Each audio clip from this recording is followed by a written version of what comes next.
After a jury found Dr. Conrad Murray guilty of the involuntary manslaughter of Michael Jackson, bailiffs handcuffed the 58-year-old and took him to the Twin Towers Correctional Facility in downtown Los Angeles.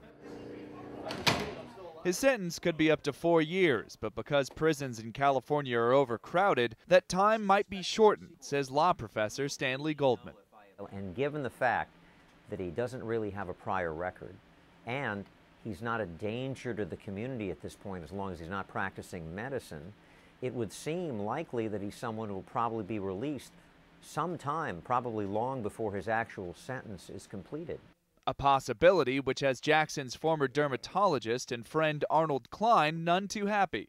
There's nothing they can do than bring him back, okay?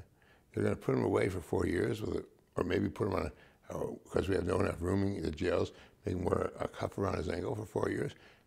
Are they going to make a male Lindsay Lohan? The verdict doesn't mean anything to me. We've lost Michael Jackson. Dr. Klein is also upset that Murray's defense team repeatedly implicated him as someone who gave the 50-year-old singer addictive drugs, including the painkiller Demerol, in the months leading up to his death in 2009.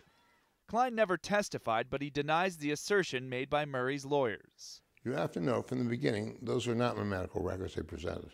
My personal medical records of Dr. Arnold Klein. So I think the biggest mistake is to allow, and I think it should have been against the law, those records to be presented as mine, because they were not my medical records, because they presented records for the doses given in May. In May, I was in Europe, I was in Paris, so I couldn't deliver the dose. During the trial, we learned the singer struggled with insomnia. Murray, who served as Jackson's personal doctor, admitted to police he injected Jackson with propofol, an operation room-only anesthetic, to help Jackson sleep. Klein told the AP that the singer complained about his sleep in the past and had asked him for propofol. He called me on the phone one night and told me he really needed propofol to sleep one night. When was that? That was about 3 years ago. Klein says he didn't help and that he repeatedly told the King of Pop about the dangers of the anesthetic. He claims other physicians got Jackson hooked on it. And so when you're under anesthesia, you're close to death.